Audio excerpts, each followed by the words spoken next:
Hey guys, tonight we journey into a world you think you know, but trust me, you don't. We've all seen the movies. Cannon fire, gallant speeches, dramatic violin soundtracks, and battlefields soaked in sepia-toned glory. But tonight, we're not talking about famous generals or battlefield heroics. We're going somewhere quieter, more uncomfortable, and strangely more human. We're going inside the Civil War camps, the places where soldiers actually lived, slept, got sick, got bored, and tried not to kill each other, and not just the enemy. These were the spaces between the bullets, the muddy, lice-ridden limbo where time slowed down, tempers flared, and men waited. Waited for orders, for food, for letters from home, for anything but more rain. Before we step back into that world, take a moment to like the video and subscribe, but only if you genuinely enjoy what I do here. And drop a comment letting me know what time it is where you're watching from. I'm always amazed by how many of you are listening from different corners of the world, drifting off together through history. Now, dim the lights, maybe turn on a fan for that soft hum, and let's slip together into tonight's story. Tonight's journey, what happened in the Civil War camps. This isn't about winning or losing. This is about surviving, about daily life for soldiers on both sides, Union and Confederate, not in the charge, but in the lull, in the rows of tents flapping in the wind, the soggy trench latrines, the burnt coffee that tasted like gunpowder and regret, in the laughter between friends, the music by the fireside, the amputations done with whiskey and a saw, and the lice that didn't care whether you wore blue or grey. We're going to explore what it meant to wake up in one of these camps, what you'd eat, what you'd wear, how you'd wash, or, more likely, how you wouldn't. We'll look at the tents, the boots, the letters, the mud, the boredom, the makeshift games, the brutal punishments, and the fragile humanity that somehow persisted amid the rot. You'll hear about the bugs, so many bugs, the dysentery, the firewood that ran out, the long nights with nothing but a scratchy blanket and your nightmares to keep you company. And yes, the fear, because even on the days when no one fired a shot, the war didn't stop. It lived in your lungs, your gut, and in the faces of the men dying beside you of things no enemy ever caused. This won't be glamorous. It won't be clean. It will be slow, honest, gritty, and darkly fascinating. But maybe, just maybe, it'll also help you fall asleep, because nothing says relaxation like maggot-infested bacon and trench foot. So close your eyes, breathe deep, and prepare to step back to a time when the tents were thin, the nights were long, and the war never really ended, it just took lunch breaks. Coming up next, waking up in the past, what it really felt like to open your eyes in a Civil War camp, groggy, cold, itchy, and definitely not ready for what the day held. You wake up to coughing, not your own, though you're not far behind. A hoarse, chest-rattling cough echoing from the tent next to yours. Or maybe it's 2 tents over. Hard to tell with canvas that thin. You blink slowly, vision blurry. And, for a second, you're not even sure where you are. The cold has crept into your bones, and your back aches like you spent the night sleeping on gravel. Which you did, because you did. This is not your bed. This is not a bed at all. It's a rough wool blanket, laid over damp straw, and a shallow impression in the earth you've carved out over time, with your own shifting, shivering body. If you're lucky, you've still got your greatcoat on, bundled around your shoulders like a desperate hug. If you're really lucky, your boots are still on too, because if they're not, you'll be spending the morning trying to thaw them out, or fishing them out of a puddle. You try to sit up, but everything groans in protest: your knees, your spine, even the tent pole above you. Your tent, by the way, is more of a suggestion than a structure. It's a piece of canvas stretched over a stick, and staked into the ground like a poorly planned camping experiment. You share it with one, maybe two other men, and they're breathing heavily beside you, not asleep, just trying not to move, not to speak, not to exist more than they have to. It's too cold for talk. The air is thick with dampness and smoke and something else. That slightly sour, vaguely organic scent of too many men packed too closely together for too long. Sweat, wet wool, tobacco, and unwashed skin. Maybe worse. It's a hard smell to describe, but easy to recognize once you've lived in it. The light that filters into the tent is grey, not the golden sunrise of Hollywood battlefields. This is Civil War dawn, foggy, overcast, indifferent. You don't wake up to birdsong. You wake up to the clatter of a coffee pot somewhere across the company street, and a sergeant yelling about firewood, or breakfast, or both. It might have rained last night. Then again, it always sort of feels like it did, even if it didn't. Your blanket is damp. The straw beneath you is wet. The canvas above you is dripping in places. The ground outside is mud. Always mud. You know this because your socks, or what's left of them, are already soaked from the last time you stepped out for a latrine trip. You scratch your neck, your ribs, your scalp. Doesn't matter where. The lice are everywhere. They never leave. They live in your seams, your hair, your blanket. You've picked them off before, one by one, squashed them between your fingernails. You've even burned the edges of your shirt trying to get rid of them, but they always come back. Some of the guys call them greybacks.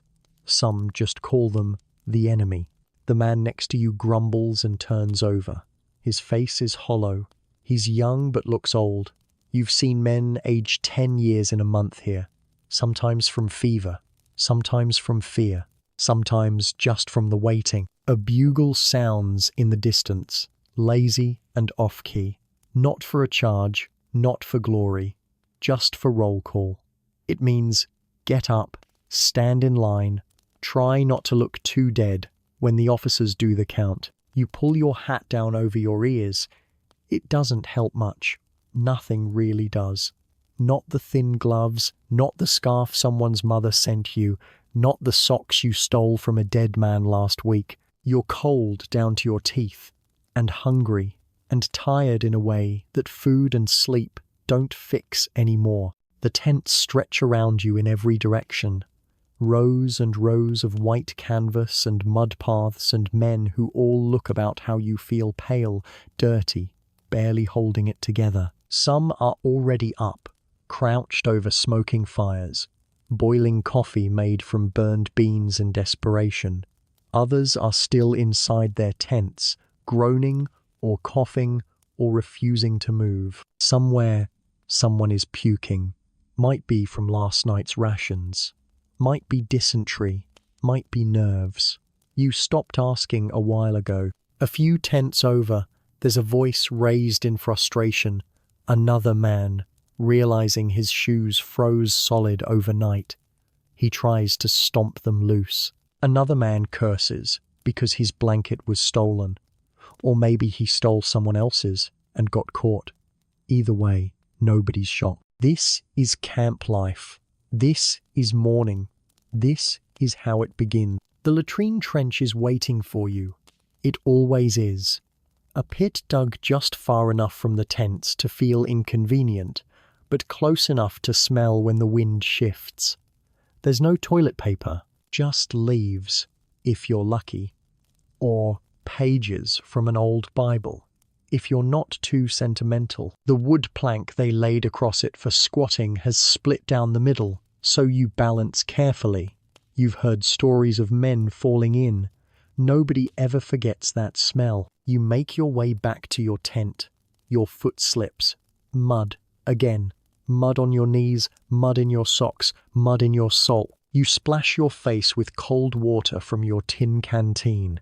It tastes metallic and vaguely like smoke, but it wakes you up a little. Some men skip it. They gave up on feeling clean a long time ago. Some spit into their hands and call it washing.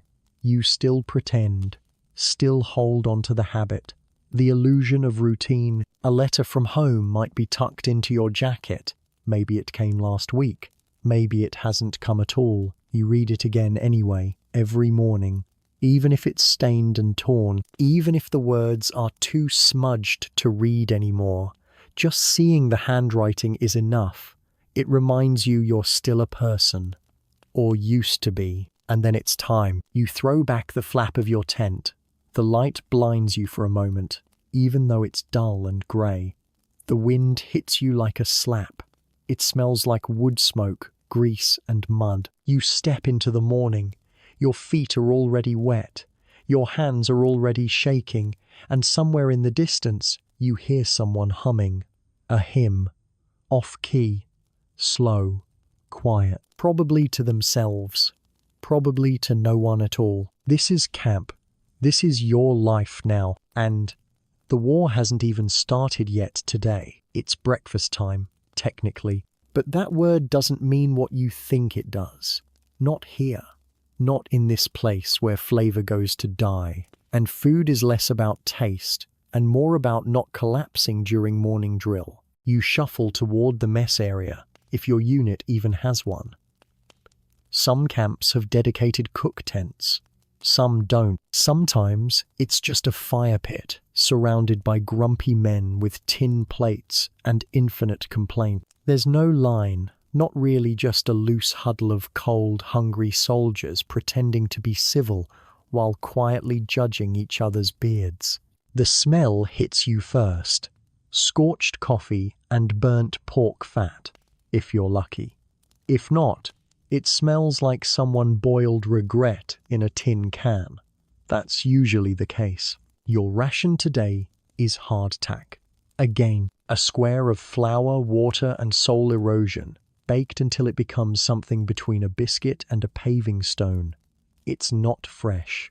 It was never fresh. These things were baked in factories weeks ago, sometimes months, stacked in crates, shipped by train or wagon, and carried in the same cart that hauled manure last season.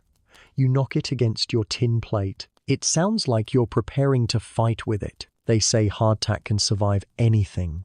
Rain, fire, war, possibly the end of the world. You believe it. You also believe that it could break your teeth if you bite it wrong. Some men soak it in coffee. Others tap it on a rock to shake out the bugs. You don't ask where the bugs came from. You know. Alongside the hardtack might be a slice of salt pork. It's grey, gelatinous, and smells like it's already halfway to an afterlife. It's not bacon. It's a dare. More fat than meat, more salt than hope. It clings to the pan like it knows what it's done. If you're lucky, it's warm. If you're really lucky, it doesn't give you diarrhea. But you eat it anyway, because this is breakfast. Coffee comes next. Or something calling itself coffee. It's a thick, gritty liquid boiled in a blackened pot over an open flame. The grounds are still floating. The pot hasn't been cleaned since the Battle of Antietam. You pour it into your tin cup, and it hisses. The taste? Imagine ashes, rust, and a whisper of bean, all held together by desperation. It's terrible. You drink 2 cups. Some men get creative. They add sugar if they have it, or a bit of molasses if they traded with the sutler. Some steep chicory root in the brew to stretch the real coffee. Others drop in a spoonful of condensed milk like it's a prize. It's not. It just makes it taste like burnt syrup instead of burnt earth. You sit on an overturned crate and chew slowly. One man dips his hardtack in the coffee like he's soaking a brick. Another tries to cut his salt pork with a knife so dull it folds like wet cardboard. There's no conversation, just chewing, sipping, coughing. Occasionally someone groans. Not from food poisoning, at least not yet, but from the memory of what breakfast used to be. Eggs, toast, butter, fruit. They say the word butter now like it's a ghost from a dream. Once you've eaten or surrendered, it's time to clean up. Which brings us to hygiene, or what passes for it here. The Civil War camp is not a hygienic place. It's not even pretending to be. Bathing happens irregularly, if at all. Some men haven't taken a proper bath since they left home. Water is scarce, especially clean water. Soap, if you have it, is usually lye-based and burns more than it cleans. There's no shampoo, no deodorant, no dental floss. Just a bar of punishment and a bucket of cold water. Some soldiers try to stay clean.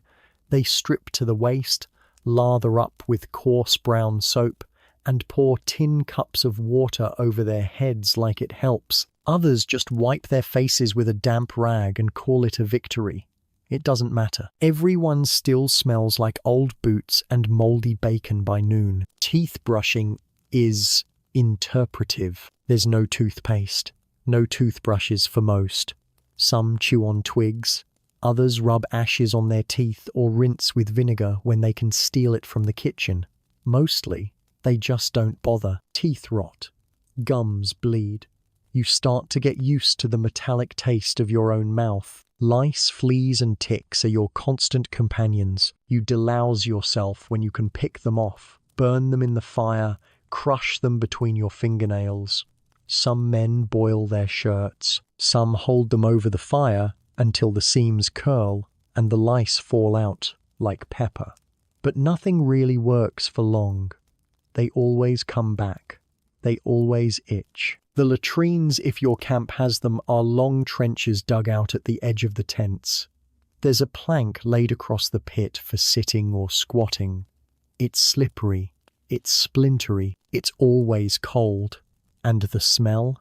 You learn to breathe through your mouth. If you're camped near a stream, you might try to wash there. You'll see rows of men splashing water onto their chests, scrubbing at their socks, or just standing there blankly, letting the current run past, like it's going to absolve them. It won't. Laundry is an ordeal. You boil your clothes in a pot over the fire, same pot you used for stew last week. You stir them with a stick, hope the lice die, and then hang everything on a line between two rifles. It takes hours. The clothes still stink afterward, but now they stink cleaner. And then there's shaving. Or not shaving. Some men still try. They lather up with soap, scrape at their cheeks with a dull razor, and bleed into their collars. Others give up and let the beards grow wild. Your face becomes camouflage, your neck a thicket. Some grow mutton chops out of boredom. Some just lose the fight entirely. The surgeons, of course, are the real artists of hygiene, or lack thereof. You've seen them boil their hands, sometimes. Other times they wipe their blades on their aprons and go right back in. Blood everywhere. No gloves, no masks. Just grit and sawdust. If someone gets sick, and someone always does, they're quarantined, if possible. Set aside in a hospital tent or in a cluster of cots, roped off near the woods. It's called the sick ward, but you don't go there to get better. You go there to die quietly, or loudly, depends on the fever. So you make do. You scrub what you can, you ignore what you can't. You pray for rain to rinse you clean, or for a bottle of whiskey strong enough to sterilize your conscience. Either one works. This is how your day begins, with a breakfast that mocks the very idea of flavor, and a hygiene routine that would horrify a raccoon. And now it's time to report for duty. Drills await, and somewhere down the camp street, someone is screaming. Might be a joke, might be a fight, might be dysentery again. You don't ask. You tighten your belt, grab your rifle, and step back into the mud. By now, you've choked down your breakfast, scratched half your body raw, and dumped half a tin of cold water over your face, which means it's time to get dressed, or more accurately, time to suffer in wool. Let's start with your uniform.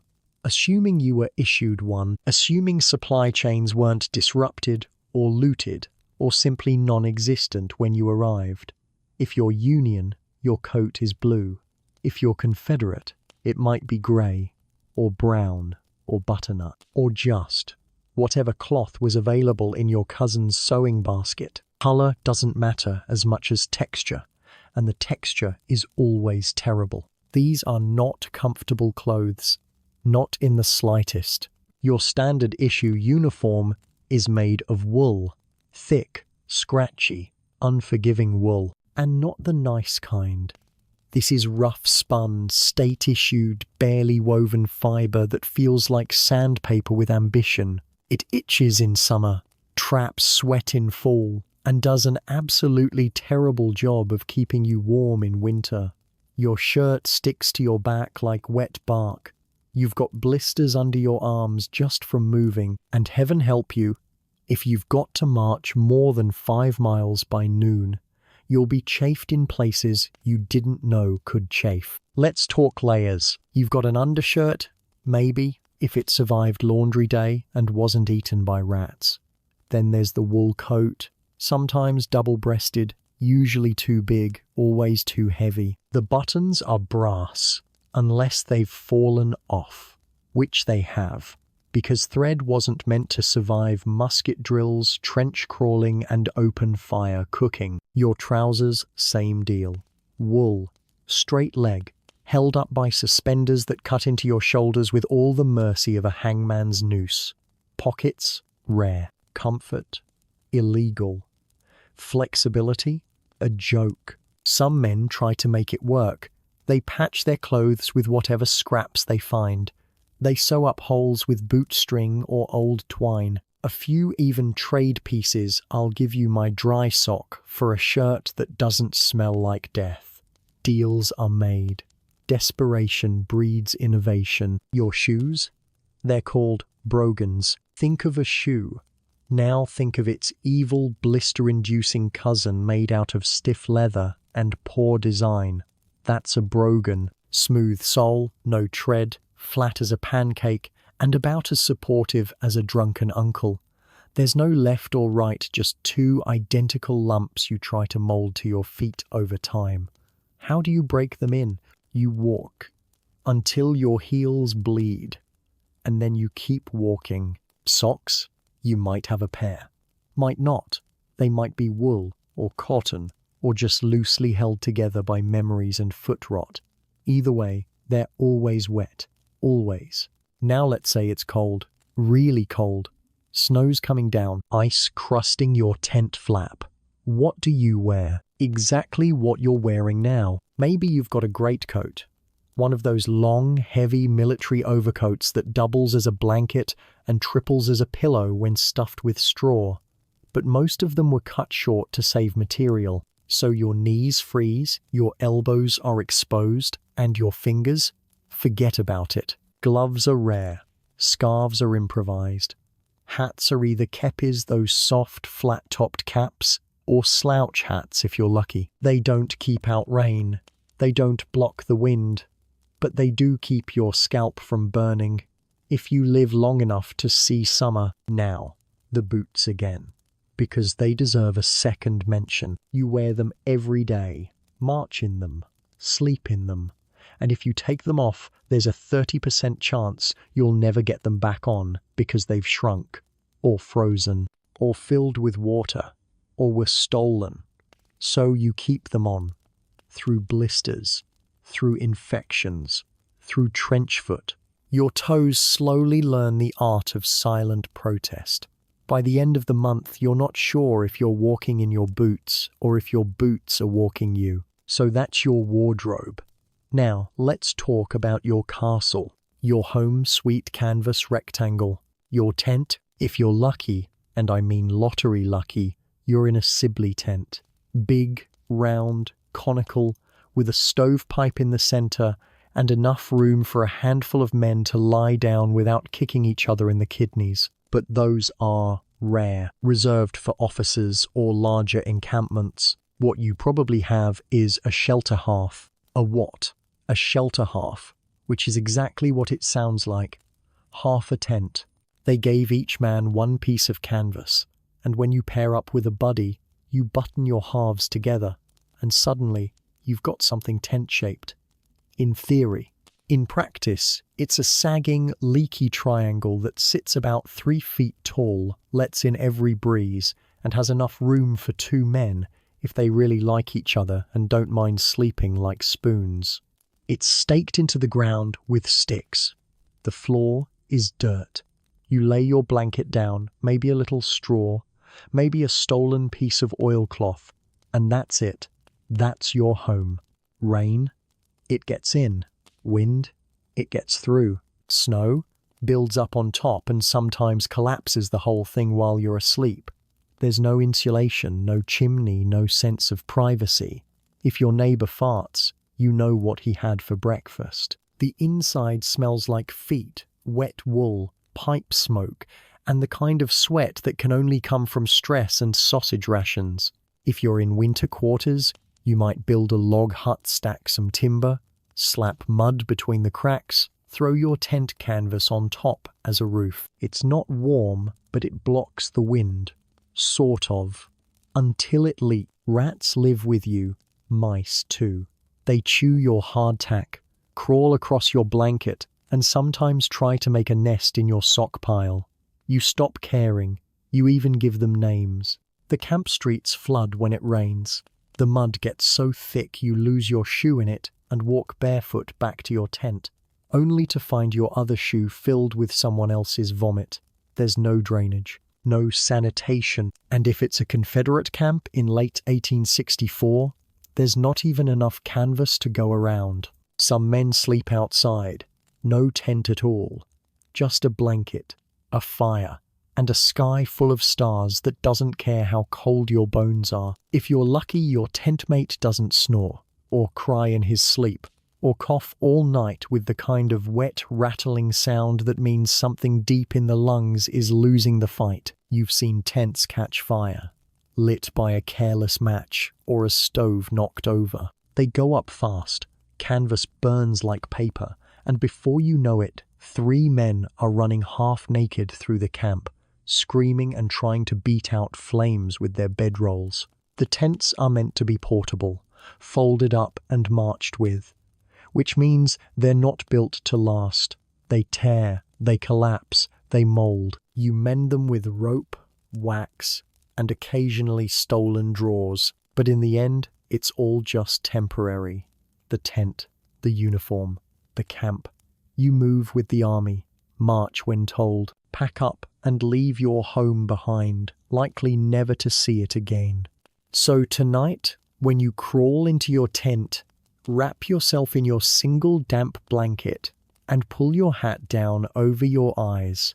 Just remember, this is where you live now. You don't own it, you don't love it, but it's the only shelter you'll get until the war ends or doesn't. You may think the worst part of soldiering is battle bullets flying, cannons roaring, that brief and terrible chaos of war. But for most Civil War soldiers, that wasn't the hardest part. The hardest part was everything else, because you didn't spend most of your time fighting.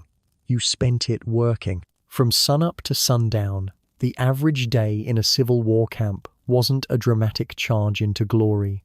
It was fatigue duty, the kind of duty that breaks your back, tests your patience, and makes you wonder if getting shot might actually be a vacation.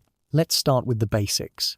Firewood. Every morning, after roll call and your traditional breakfast of disappointment, you're likely assigned to a fatigue detail, a fancy term for manual labor in a uniform. If your sergeant likes you, or forgot you existed, maybe you get light work. If not, congratulations. You're cutting firewood today. You and 10 other unlucky souls grab your axes and march into the woods. The axes are dull, the trees are stubborn, and the work, endless. Every tent needs warmth. Every pot needs boiling. Every mess fire needs fuel. That's dozens, sometimes hundreds, of soldiers all relying on the same miserable pile of logs that must be chopped, stacked, and hauled back to camp, usually through mud. You swing until your shoulders feel like pulled rope. You miss. You hit your boot. You curse. And still, the pile of logs refuses to grow. Time slows. Your hands blister. Someone nearby splits open his thumb and bleeds all over his coat. No one even blinked. When you finally drag a bundle of split wood back into camp, nobody says thank you. They just grab it and ask why it's so wet. Next up, digging. If the army's planning to stay for more than a day, that means entrenchments, rifle pits, latrines, defensive ditches, trenches to funnel water, trenches to sleep in. Trenches because somebody in command read a book about siege warfare and got excited. So you dig with shovels that bend, with pickaxes that splinter, with hands that bleed. You dig in frozen ground that refuses to give. You dig in wet clay that clings to your boots like it's trying to take you with it. And when the rain comes, and it always comes, you dig again to drain the last ditch you dug. Even the latrines have to be dug and redone constantly. Nobody wants to do it. Everyone has to.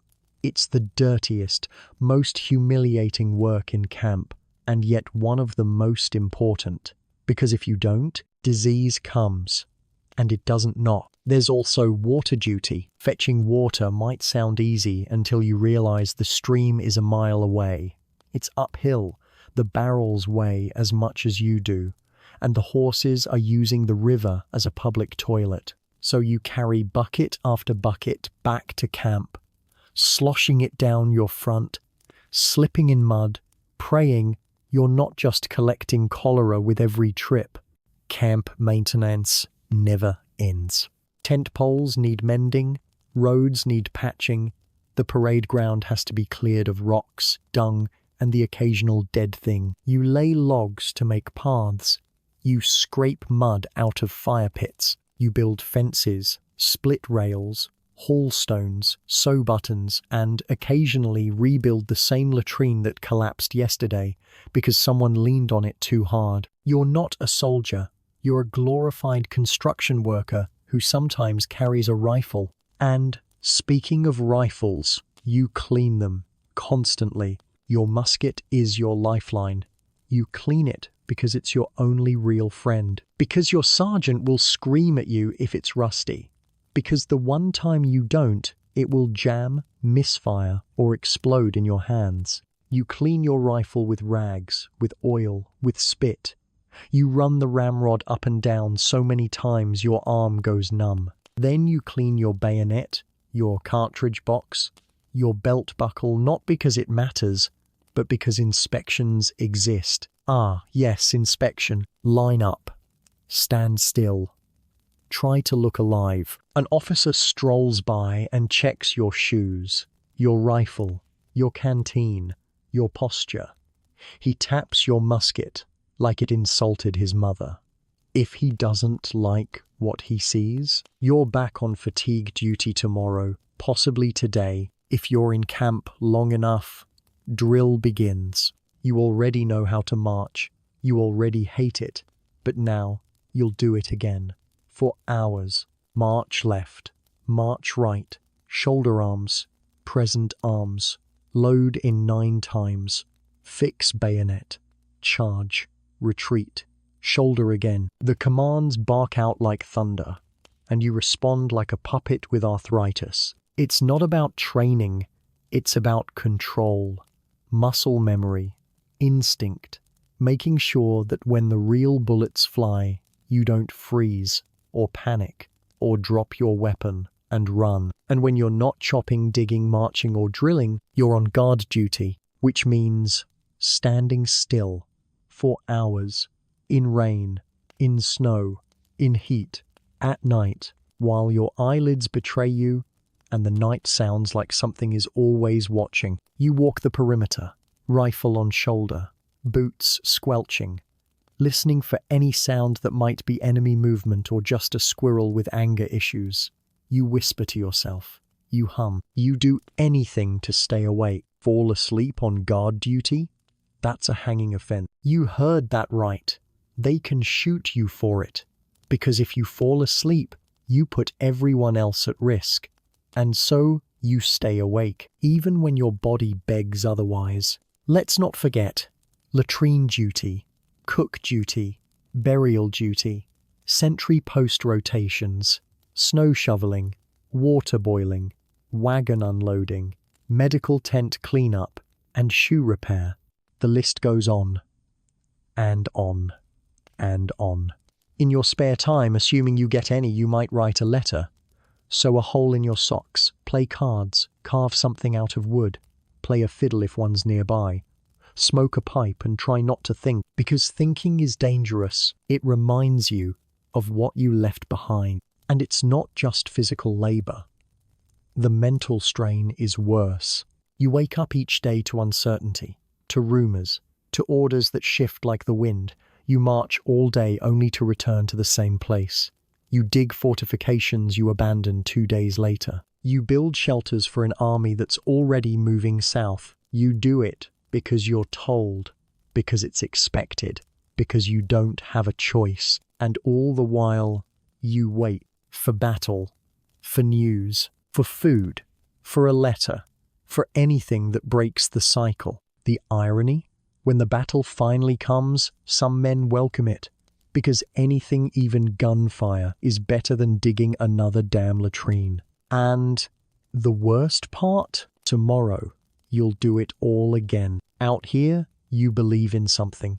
You have to. Because if you don't, if you let yourself think too hard about how fragile you really are, how quick it all ends, how random death can be, you won't make it. Your mind will go before your body ever gets the chance. So, like every other man in camp, you turn to belief, to faith, to rituals, to whispered prayers and worn-out Bibles and little bits of magic disguised as habit. Religion is everywhere in these camps. It weaves between the tents like smoke, soft and constant. Some men shout it. Others carry it quiet in their hearts like a coal they don't dare let go out. Morning begins with prayer in many regiments. Not officially, not always, but it's there, a murmur at the edge of camp. A chaplain leading a dozen tired men in a psalm, or a lone voice reading scripture aloud to anyone who'll listen. Pocket Bibles are everywhere, tiny, leather-bound, filled with thin, well-thumbed pages. Some were gifts from home, inscribed with trembling handwriting. Come back safe. God keep you, your loving wife. Others were handed out by chaplains or religious societies. You carry it in your breast pocket, close to your heart, not just for the message, but because a Bible in your coat is rumored to stop a bullet. Sometimes it does. Usually it doesn't. Still, you keep it there because it matters. The chaplain is one of the few figures in camp who isn't cursed at regularly. He holds services in muddy fields and under canvas roofs. He visits the sick, kneels by the dying, buries the dead with a few sacred words, and a voice hoarse from sorrow. Some men mock him, some cling to him. But even the hardest skeptics show up for his sermons on Sunday because hope, even borrowed hope, feels better than nothing. Sometimes there are revivals, full-on religious awakenings in the middle of camp. Men singing hymns, weeping openly, getting baptized in nearby rivers by torchlight. There's shouting, clapping, shaking. They say thousands came to Christ during the war, that they found peace before death found them. It's not always joy, sometimes it's fear, because out here, judgment doesn't feel like a metaphor. It feels like something that might arrive on horseback. Soldiers write home about their conversion experiences, letters soaked with newfound fervor, promising to live right if they survive.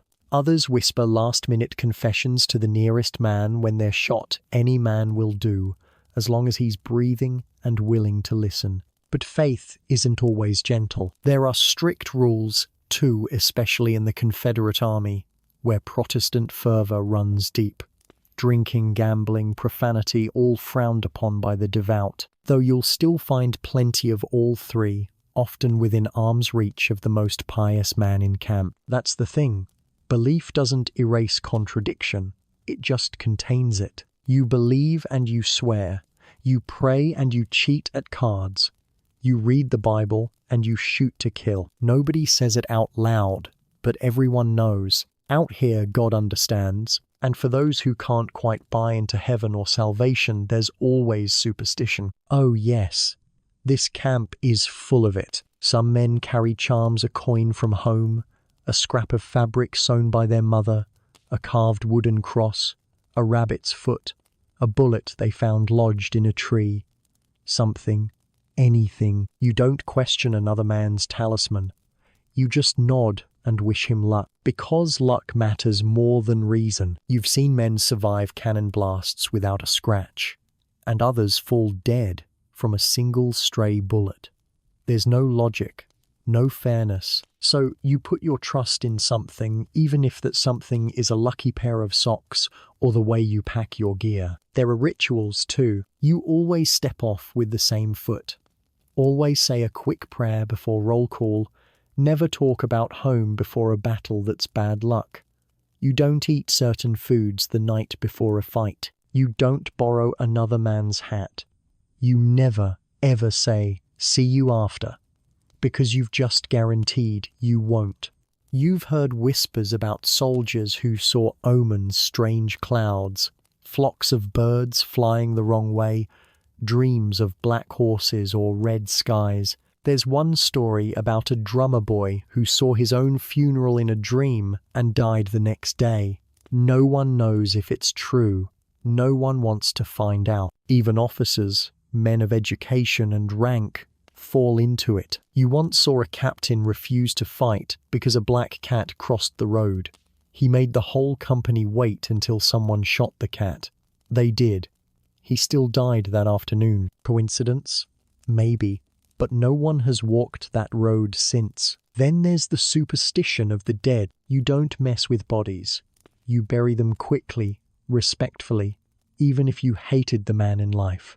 You don't take from the dead, not their coins, not their buttons, not even their boots, unless you have to. And if you do, you spit and cross yourself after, just to be safe. Some men say ghosts walk the camps, that on foggy nights you can hear footsteps where no one is, that in certain tents no one can sleep, that men who steal from corpses go mad, or vanish, or die, with their eyes open and mouths full of blood. You laugh when it's light out, but you don't laugh at night, because the fire is low and the shadows are long, and you've seen too many friends go from talking to silent in a matter of minutes. You felt death sit beside you. Faith keeps you grounded. Superstition keeps you alert. And deep down, everyone from the Bible-reading drummer boy to the whiskey-soaked quartermaster believes in something. They have to.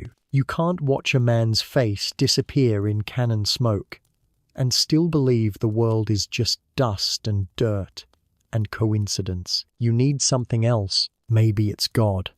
Maybe it's luck. Maybe it's that little wooden cross your sister carved and slipped into your pack before you left. But it's there, tucked next to your heart, whispered under your breath, a quiet promise to yourself that if the bullet comes for you, when it comes, you'll be ready, not just to die, but to mean something, to matter, to go somewhere, even if you don't know where. And maybe that's what belief really is, in the end. Not certainty, just comfort.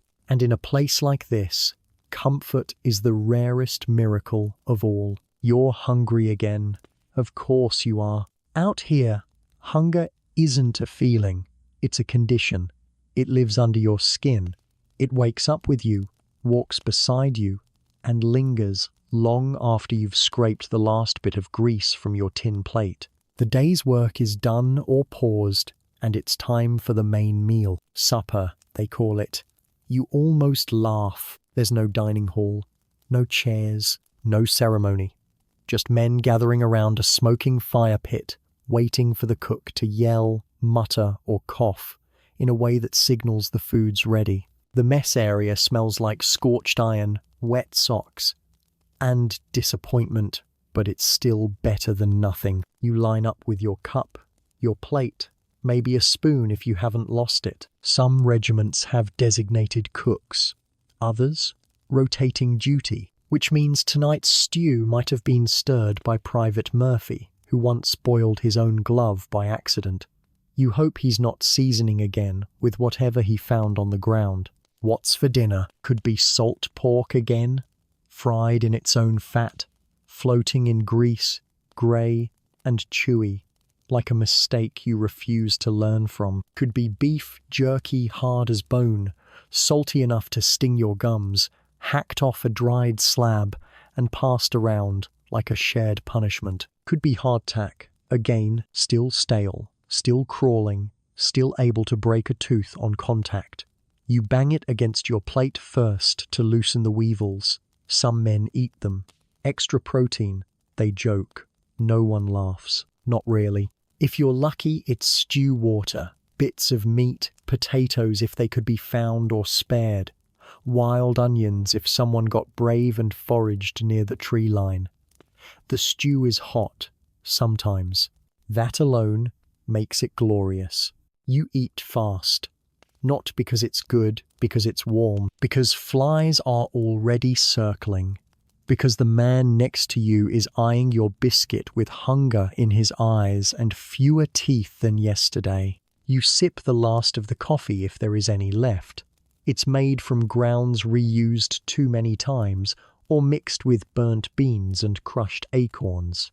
Some say Confederate coffee was brewed with roasted peanuts. Others used corn. One guy tried burnt chicory and nearly poisoned himself. But it's hot, it's bitter, and it keeps you awake, which feels like a form of magic out here. Water? That's always a gamble. You fill your canteen from the nearby creek, or maybe the runoff near the latrine trench. If you're desperate, you've boiled it. Sometimes, if you remember, if you have time. But most men don't bother anymore. They just drink and pray. Alcohol? Oh, it's around. Always is. Sometimes it's whiskey, smuggled in someone's boot. Sometimes it's homemade, bad moonshine that burns your throat and tastes like regret. You've seen men go blind on the stuff. You've seen officers look the other way, because out here, a little fire in the gut keeps the frost off your bones. And after the meal, if it's not raining, if it's not freezing, if there's even a flicker of peace, entertainment begins. That term is generous, but it matters more than the food. You gather with the others near the fire, boots steaming, cups in hand. Someone pulls out a mouth harp, starts plucking a slow, mournful tune. Someone else hums along. A few try harmonizing badly. You don't care. Music in camp is sacred. Doesn't matter if the singer's out of tune or if the banjo's missing a string. It's sound. It's life. You've heard some men sing spirituals, others belt out bawdy tavern songs that would make a preacher blush. The Confederates love the bonny blue flag. The Union guys belt out battle cry of freedom. Sometimes both sides sing the same song just with different lyrics. And when no one's singing, there's always storytelling. You've heard the same 5 stories a dozen times about home, about girls, about impossible fishing trips and ridiculous barn fires. They're embellished more each night. You let them lie. Some guys play cards, using decks so worn the corners have curled. Poker, euchre, maybe faro if someone's been around the saloons too long. Stakes range from buttons to bullets to boots. One night, a guy lost his last pair of socks. The next morning, he tried to trade a pocket knife for one. Didn't work. He marched barefoot until a corporal took pity on him. Dice games happen too fast, loud, always watched for cheating. Fights break out sometimes. A man who loses too many times in a row might accuse someone of double loading or swapping dice. That's dangerous. You don't throw a punch in camp without consequences. Sometimes men used to sit silently, staring into the fire, whittling, smoking, watching the sparks drift upward like hopes that won't land. Others write letters. Even men who can barely spell sit down with a scrap of paper and scratch out something. Anything. Dear mother, I am well, even if you're not. You say you are. You ask about the harvest. The dog. The baby brother who's probably older than you remember.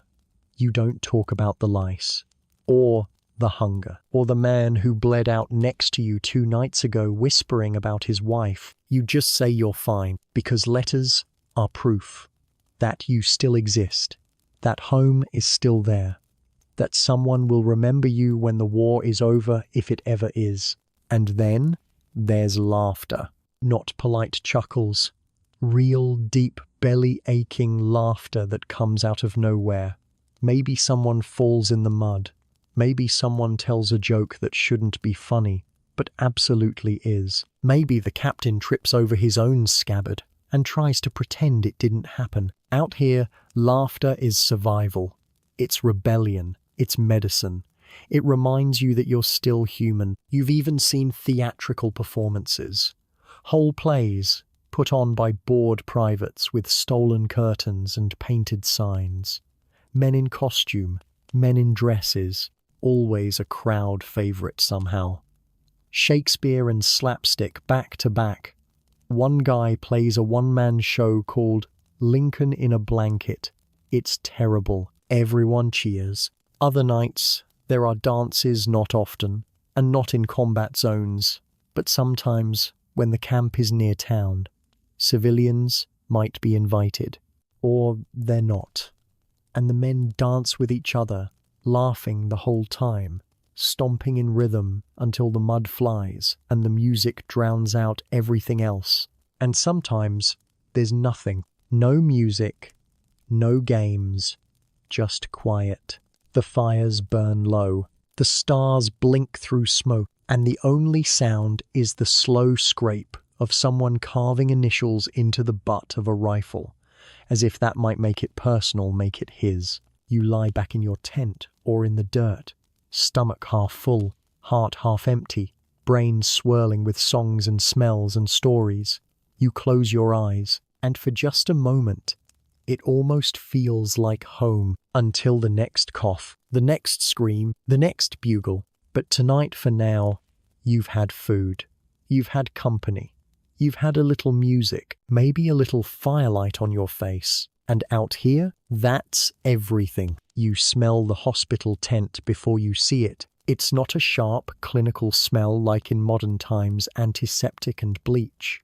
No, this is the smell of rot, of sweat soaked into canvas, of blood baked into wooden floors. It's the smell of old wounds, and newer ones, and ones that should have been cleaned a week ago but weren't. This is where you end up if the war gets you off the battlefield, because out here, the real killer isn't bullets. It's disease. It's infection. It's the microscopic army no one can see, but everyone feels. By the numbers, it isn't the musket ball that's most likely to kill you.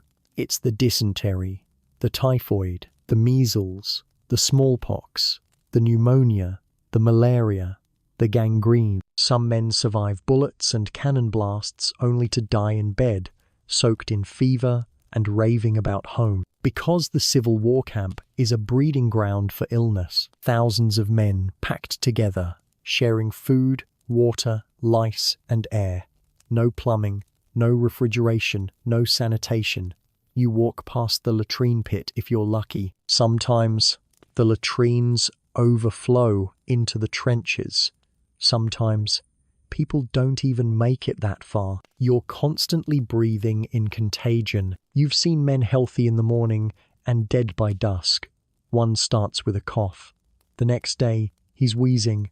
By day 3, he's spitting blood. Day 4, you're digging a grave. The sick tent is a place of dread. Nobody wants to go there. Not because it's full, it is, but because once you're inside, it's hard to get out. Most of the time, you just lie on a cot or a pile of blankets if they ran out of cots. A surgeon comes by once or twice a day, feels your forehead, looks at your tongue, nods grimly, maybe gives you quinine, maybe morphine. Maybe he just mutters and moves on. The tent is hot in summer, frozen in winter, always buzzing with flies and moaning from all sides. One man's vomiting, one's delirious, one's already dead, but no one's noticed yet. the medical knowledge is rudimentary at best. Germ theory? Not widely accepted yet. Antiseptic? Rarely used. Most surgeons still wipe their hands on their aprons, the dirtier, the more respected, because it proves how busy they've been. The surgical tools? Oh, they're real. Real terrifying. Bone saws, rib spreaders. Knives so blunt, you'd be better off with a spoon. There's no sterilization, no gloves. Instruments go from one patient to the next with only a quick rinse in bloody water. You've seen the sawdust on the floor. It's there to soak up the blood. That's all. That's the entire plan. If your fever spikes, they bleed you. Yes, still. A few ounces drained just to balance the humors. If your stomach aches, you get a dose of calomel mercury chloride. It might purge your bowels. It might destroy your liver. Nobody knows. Nobody checks. If your leg is infected, swollen, blackened, reeking, the solution is amputation, and fast. Because once gangrene sets in, it spreads like wildfire. It starts in the tissue, then the muscle, then the blood. Once it's in your bloodstream, you're done. So they cut high, fast, and brutal. You don't get anesthesia. Or if you do, it's a splash of chloroform or ether, just enough to knock you unconscious. Hopefully. If they don't have it, they hand you a stick and a bottle of whiskey and say, bite down. The procedure. Fast, efficient, horrific. Two men hold you down. The surgeon makes his incision, peels the flesh back. Then the saw comes out. You hear the grinding of metal against bone. You smell it. You scream or you don't, doesn't matter. Then the limb comes off, and you wake up later, woozy, half-conscious, staring at the stump where your leg used to be. If you're lucky, they cauterized the wound. If not, it's packed with lint and bandages and hope. The pile of severed limbs behind the tent grows daily. They call it the meat stack, or just the pile. You try not to look. You can smell it from the tents. And yet, if you do survive the amputation, you're considered one of the lucky ones. Because so many don't. So many don't even make it to the surgery. Diarrhea alone kills thousands. Soldiers become so dehydrated, their tongues split. They collapse mid-sentence. Their comrades bury them within the hour. No ceremony, just dirt. Measles and smallpox sweep through new recruits like wildfire. Most of these men have never been exposed before. They sleep beside each other. They breathe each other's air. And once it starts, it doesn't stop until it runs out of bodies. Malaria hits hard in the south. The fevers come in waves. Chills, vomiting, hallucinations. You think you're home. You call out to your mother. Then your eyes roll back, and the camp gets a little quieter. Quinine is the only treatment. It helps, sometimes, if you can get it. And then there's fear. Fear makes you sick, even when your body's fine. You see a friend fall coughing and wonder if it's your turn next. You wake up sweating, heart racing, convinced something's wrong. You can't sleep. You can't eat. You start talking to no one. Some men snap. One by one, they lose their grip. You see them wandering the edges of camp, muttering to trees, sitting in the latrines for hours. One man tried to climb a tree to escape the war. He fell, broke his back, died before sundown. The doctors call it nostalgia. A quaint word for what we'd now call shell shock, PTSD, or complete emotional collapse. But back then, it's just weakness. You're told to get over it, march it off. Or you're sent home in disgrace if you live long enough to leave. And yet, some still hope. You hear rumors about field hospitals that are clean, about nurses who care, about surgeons who actually wash their hands. The Union Army gets lucky in some places. Dorothea Dix, Clara Barton, even the beginnings of the Sanitary Commission. Women show up with bandages, with soup, with gentle hands and eyes that don't flinch at blood. But in most places, you're still just a name on a ledger, a number in a tent, a pair of boots waiting for someone else to wear. If you die, someone will bury you, maybe with a marker, maybe not. If your name was on your shirt, maybe they'll send it home. If not, you disappear. A shallow grave, a line in the records, a memory someone in your company might mention once before shaking his head and moving on. Because that's the thing about death out here. It's not loud, it's quiet, constant, casual. One moment you're there, the next you're not, and the camp keeps moving. Someone takes your tent, someone eats your ration, someone laughs near the fire, and the world goes on. But your bunkmate might sit a little longer in the dark. He might look at your old boots for a while, then turn away. And tomorrow, he'll wake up and check his tongue in the mirror and wonder if today's the day he joins you. Because out here, death isn't an event, it's the air, and you breathe it every single day. When you think of a Civil War camp, you picture soldiers, men in blue or grey, rifles slung, boots muddy, faces tired. But they weren't the only ones there. The camp was full of ghosts that didn't wear uniforms, women, children, and families who orbited the war-like moons caught in a deadly gravity. They were there in the shadows, at the edges of tents, behind the cook fires, under the heavy canvas of labor and survival. Let's begin with the women, because yes, they were there, not as soldiers, well, not officially, but as laundresses, cooks, nurses, and sometimes as wives who refused to stay behind. The army called them camp followers, which makes them sound like baggage. But they weren't. They were essential. Some were married to soldiers, trailing their husbands from battlefield to battlefield with babies on their hips and wash basins in hand. Others were widows, left with nothing but a cart and a job to do. Many were African American women, formerly enslaved, now free in name only, searching for safety within Union lines. These women washed clothes in icy rivers. They boiled lice out of uniforms. They scrubbed blood out of socks. It wasn't glamorous. It wasn't even paid well. But it was survival. Some earned a ration and a small wage from the army. Others had to beg.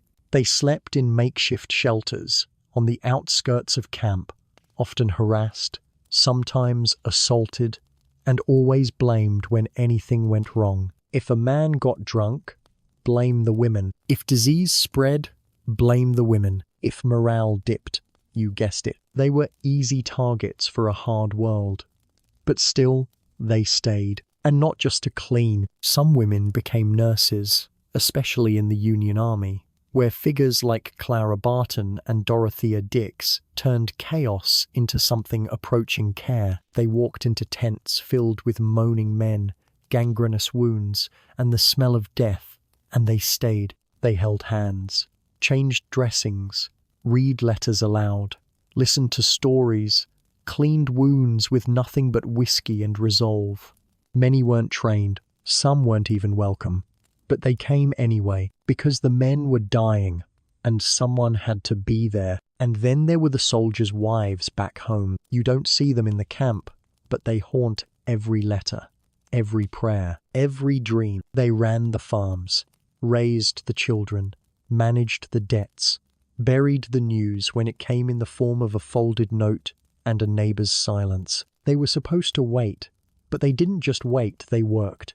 They hoed fields, mended fences, tended livestock, dug graves, fought hunger, fought loneliness, fought the slow erosion of hope. Some women disguised themselves as men and joined the army, cut their hair, changed their name, fought side by side with husbands, brothers, strangers. Some were discovered, many weren't, until the autopsy, because the war didn't care what name you used. And then there were the children. Yes, children were in the camps too, not just as visitors, not just as reminders of home, but as soldiers. The armies were full of boys, some as young as 12, who lied about their age, padded their boots, raised their chins, and said, "Yes, sir," when asked if they were 17. Some served as drummer boys, messengers, flag bearers. Others carried powder to the cannons. And some many fought. They picked up rifles, marched into fire, and died before they ever grew facial hair. You'd see them huddled at the edge of camp, faces pale, eyes wide, still clinging to childhood in their sleep. One moment they'd be laughing about frogs or telling stories about fishing trips. The next, carrying a wounded man 3 times their size on their narrow shoulders. Some were orphans, some were runaways, some just wanted to be close to their fathers, their brothers, their uncles, to be part of something, to belong. The camps hardened them quickly. You've seen a 15-year-old boy clean a rifle faster than a grown man.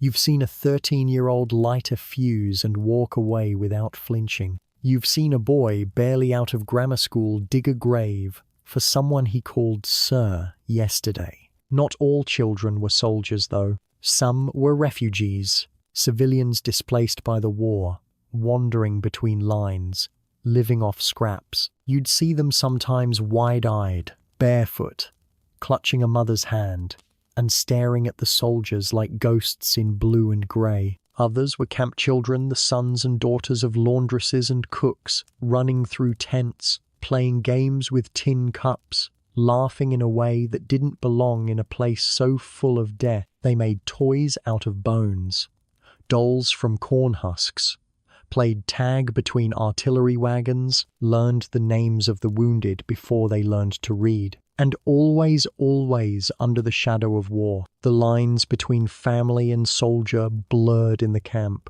Men looked after each other like brothers, shared stories about home, passed around photos. Some carried locks of hair in small leather pouches. Others slept with letters under their heads. In the absence of their own families, they became one. You've seen a corporal cradling a dying private, whispering lullabies he once sang to his daughter. You've seen a man break down at the sight of a child's handwriting on an envelope. You've seen soldiers kneel in prayer, not for victory, but for the wife who won't survive the winter without his wages. Family was never far from mind, even when the body was hundreds of miles away. And when letters came, the camp stopped. Men would gather around the mail wagon like starving dogs, names called out one by one. Some cheered, some cried, some walked away, empty-handed again. You knew who hadn't heard from home in a while. Their silence was louder than any cannon. Some families fell apart from the distance. Some never reunited. Some received coffins. Others received nothing at all. Just silence, just missing. But some held on, through mud, through months, through death. They held on with ink, with prayer, with the stubborn kind of love that grows in the dark and refuses to die. And when the war finally ended, when the drums fell silent and the smoke cleared, it was the women and children who walked back into the world first. They picked up the pieces, rebuilt the homes, buried the names, raised the babies born in the shadow of tent. They weren't in the painting, they weren't on the statues, but they were there, always. The sun sits high now, not that it matters. The heat's unbearable in summer, the chill's miserable in fall. Either way, the day's not done, and neither are you. Because once the work and the drills and the meager lunch are behind you, the real tension begins. The afternoons in camp are quieter. Not because anything is resolved, but because everyone's tired. That's when the cracks start to show between soldiers, between ranks, between the fraying threads of whatever's holding this whole mess together. And the conflict? It's not just North versus South. It's you versus everyone else. Let's start with the officers. Maybe you got lucky, your captain's decent, your sergeant fair. Or maybe you didn't. Maybe you're under the command of a man who got his commission because his uncle knew someone in Washington. A man who wears polished boots and gives orders from a dry tent while you're waist-deep in mud. Favoritism is everywhere. Promotions go to friends. Punishments fall on the usual suspects. The officers eat better, sleep better, drink better, and when they march by, you're expected to salute the same man who docked your pay for losing a button. There's bitterness. It builds, slowly, quietly, and then there's discipline. The army has rules, thousands of them, and every one of them has a punishment attached. Fall asleep on guard duty? That could be death, depending on the day, the mood, or the commanding officer's hangover. Lose your weapon? Lashings. Steal from another man's pack? Lashings. Talk back to a superior? Lashings. Or time in the stocks? Refuse an order? You could be tied up by your thumbs, literally, arms overhead, thumbs bound with rope and strung up on a tree branch. You hang there for hours, sometimes days. Other punishments are more creative. One man was made to wear a barrel with holes cut for his arms and legs, paraded around camp as a warning. Another was forced to stand at attention with a rock on his head for 2 full hours, and if it fell, the time restarted. You've seen men branded, shaved bald, tied to wagons, or marched in circles until they collapsed. The logic is simple. Break one man publicly, and the rest will behave. But it doesn't always work. Sometimes it just breeds hate, and hate doesn't stay quiet for long. Fights break out all the time. Usually it starts small, a stolen item, a cheating hand of cards, a joke that cuts too deep. But when you live this close to other men in filth, in fear, with no privacy and less food, tempers ignite like powder. You've seen men come to blows over a spoon, over a pair of socks, over the last bit of grease in a pan. Sometimes it's fists, sometimes knives. Once, a man used a tent pole, and yes, sometimes people die. It's not murder, exactly. Just another casualty, but you dig the hole all the same. There's also desertion. Not everyone makes it through camp life. Some men vanish in the night, take their gear, whatever rations they can carry, and disappear into the woods. Some make it home. Some get caught. If they're caught, it's bad. Very bad. They're tied up, put on trial, sometimes executed, in front of everyone. As an example, you've seen it. A firing squad, blindfold, final words, silence, then a volley. The body drops, the chaplain prays, the soldiers march on, and no one talks about it again. There are other tensions, deep, ugly ones, that sit beneath the surface. Racism. In Union camps, black soldiers often serve in separate units, with white officers above them. Even as they fight and die for the same cause, they're paid less, fed worse, armed poorly. Some white soldiers resent them, others mock them, some ignore them altogether. But the black regiments keep marching, keep fighting, keep proving they belong over and over and over again. And still they wait longer for mail, for supplies, for praise. Because in the eyes of many, they're still not equal. Even in death, immigrants feel it too. Irish, German, Italian, recruited heavily into both armies, promised citizenship, food, wages, but what they get is suspicion, mockery, prejudice. They're given the hardest work, the worst duties, the first wave into battle, and still they serve, some out of loyalty, some out of desperation, some because there's nowhere else to go. You hear slurs tossed around freely, in the mess tent, in the march, in the medical line. There's no HR department, just fists and silence. Religion causes division as well. Catholics are distrusted in Protestant camps. Jewish soldiers are few and often overlooked. Prayers end in the wrong names. Holidays go unmarked. Belief becomes just another reason for distance. You try not to speak too loudly about what you believe or what you don't, because everything out here is a reason to be singled out. Then there's the civilian resentment. You're camped near a town, maybe Union, maybe Confederate. Either way, you're not welcome. The locals don't want you here. They don't want their fields trampled, their wells fouled, their barns ransacked. But the army takes what it needs. Foraging is common. Requisitioning. They call it a fancy word for stealing with paperwork. You walk into a farmhouse, take the corn, the chickens, the firewood. Leave a note promising payment. It'll never come. The families glare as you leave. Sometimes they spit.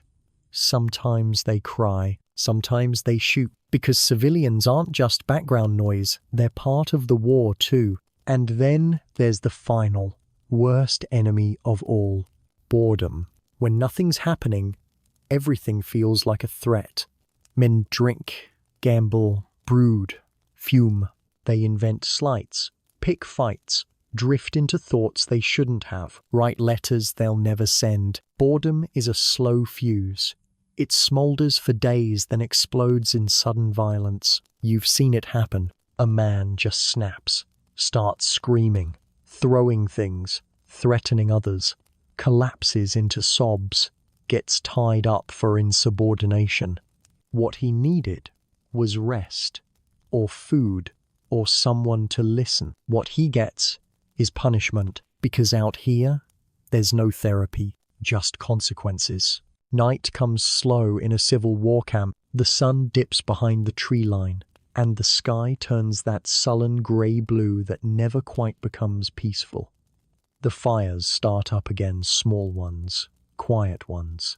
Just enough heat to warm hands, boil coffee, dry socks, no big flames. Nothing that could give away your position if the enemy is nearby. The camp changes at night.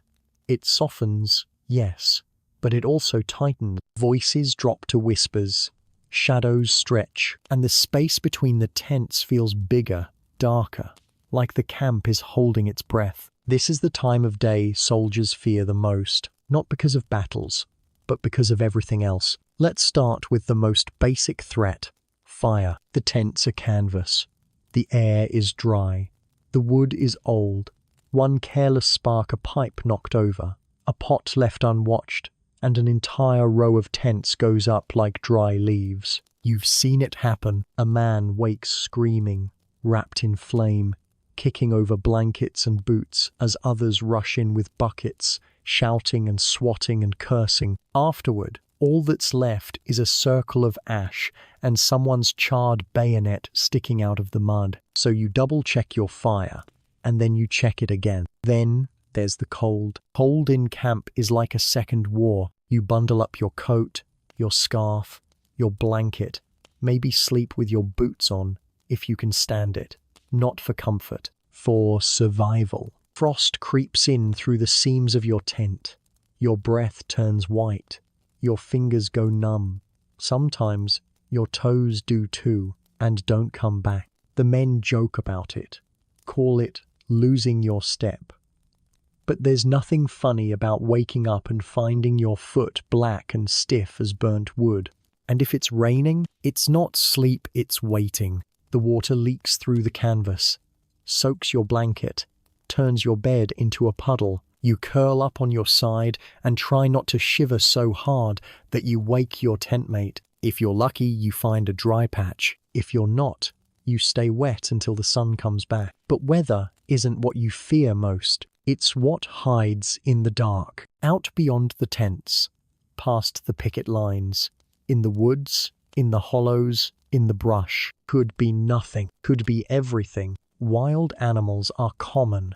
Coyotes, wolves, boars.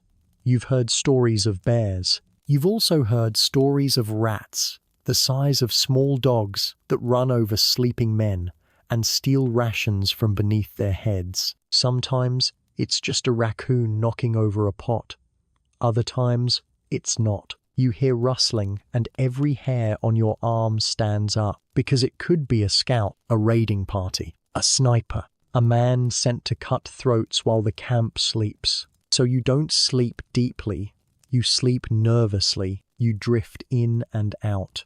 You twitch at every twig snap. You listen to the wind and wonder if it's carrying whispers, or footsteps, or the last breath of someone who won't make it to morning. The picket guards keep watch, rotating shifts, 2 hours each, rifle in hand, eyes half open. They stand in the dark, swaying gently, counting stars, praying they don't blink too long. If they fall asleep, they die. If they panic and fire at shadows, they get everyone killed. No pressure. Back in camp, the men settle in. Some are still gambling, their faces lit by candle stubs. Others are mumbling prayers or scribbling letters by firelight. Some are too sick to do either. And then, from somewhere in the dark, it starts. The coughing, it's always there. A low, rattling chorus that bounces between tents. Wet, shallow, endless. You can't sleep through it. You just get used to it. Worse are the nightmares. Men wake screaming, sometimes from dreams of home, sometimes from dreams of battle. One man woke thinking he was under fire, leapt out of his tent and ran into the woods barefoot. They found him the next morning, covered in scratches, crying, clutching a tree like it was his mother. You start to recognize the ones who talk in their sleep, the ones who grind their teeth, the ones who stop breathing for a moment too long. You stop waking them. There's no point. Let them rest, if they can, because tomorrow they might not get the chance. And then there's death. Death doesn't keep a schedule. Sometimes it shows up right after dark. A fever spike, a wound that turns, a breath that doesn't come back. Other times, it waits until just before dawn, when the world is quietest, when even the campfires are nothing but embers. You wake to find the tent across from you has gone still. No snoring, no coughing, just stillness. And you know, sometimes you see a body carried out, wrapped in a blanket, face covered. No ceremony, just 2 men walking silently toward the burial field. Sometimes no one even notices until morning. Then there's the dreams, strange ones, vivid, colorful, too real. You see faces you haven't thought about in years. You hear voices that don't belong in this century. You wake up convinced your mother's sitting at the edge of your bed, or that you're already dead, or that you never left home. Some say it's stress. Some say it's spirits.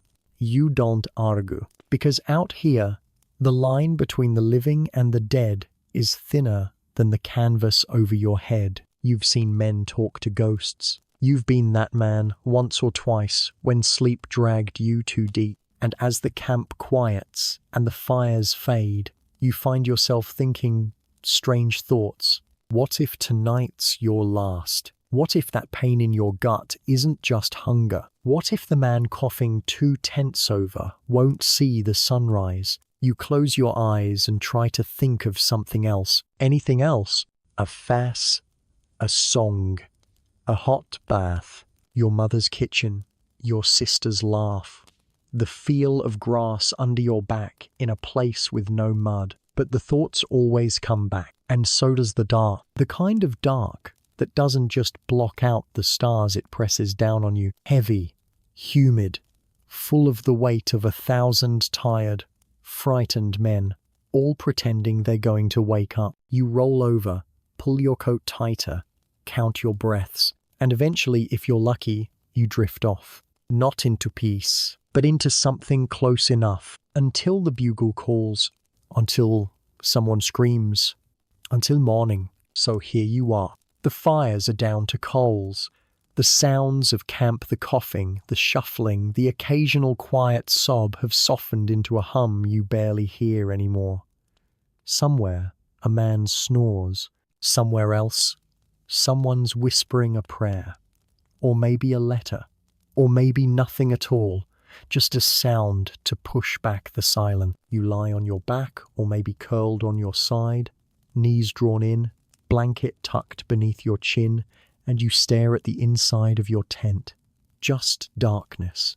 Faint light from a candle a few tents down, the faintest orange flicker of someone still keeping watch. It's quiet now. Finally, the day is done. You've lived another one, and that, in a civil war camp, is no small thing. You've dug, marched, chopped, cooked, cleaned, watched, waited, and hoped. You've eaten food that wouldn't qualify as food in any decent kitchen. You've listened to men die. You've comforted others. You've picked lice from your seams and prayed you wouldn't wake up with the same cough as the man across from you. And yet, despite all that, you endured. That was life in the camps.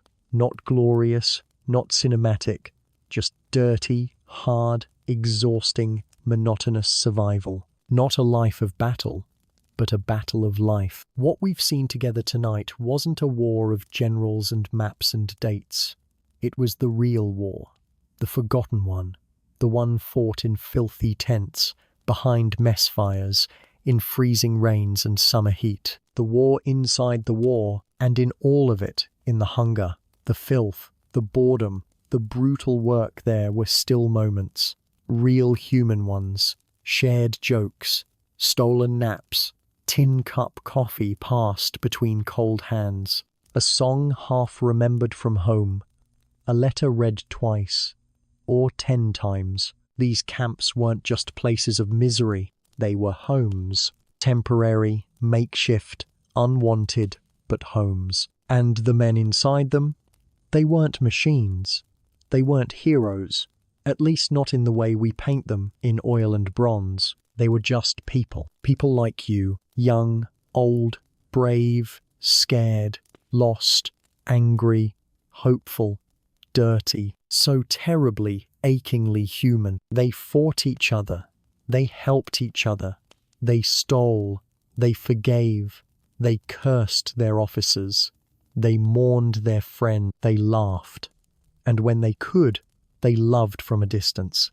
Through pages, through memory, through the stubborn beating of hearts that refused to give up. And now, they're gone. The camps are gone. The fire pits filled in. The latrines forgotten. The trees grown over. The bugs moved on. The canvas rotted to nothing. The footprints faded. But their stories still here, still whispering in the dark. You walk those same hills now and hear the wind. And maybe, just maybe, part of that wind remembers. The world they left behind has changed. No one gets tied by their thumbs anymore. No one boils socks to kill lice. You brush your teeth with flavored foam in a clean bathroom with running water that doesn't come from a trench lined with waste. You sleep on mattresses, soft ones, maybe with memory foam, with pillows, blankets that don't smell like mildew. You have 4 walls, a roof that doesn't leak, a lock on your door. You don't worry about boots being stolen while you sleep. You don't listen for rats. You don't wake to screaming unless the neighbors are watching a horror movie too loud. You don't write letters home with trembling hands, wondering if you'll get a reply before you're dead. You don't dig graves for friends with a borrowed shovel and a borrowed prayer. And if you're sick, you go to a clean place with medicine and light and help. You don't lie on a blood-soaked cot beside a pile of limbs hoping your fever breaks before your heart does. You're free to move, to stretch, to breathe air that doesn't smell like burnt salt pork and desperation. You have music more than a mouth harp and a banjo with 1 string. You have quiet, the real kind. You have safety. And right now, in this moment, you have something else they didn't. Peace.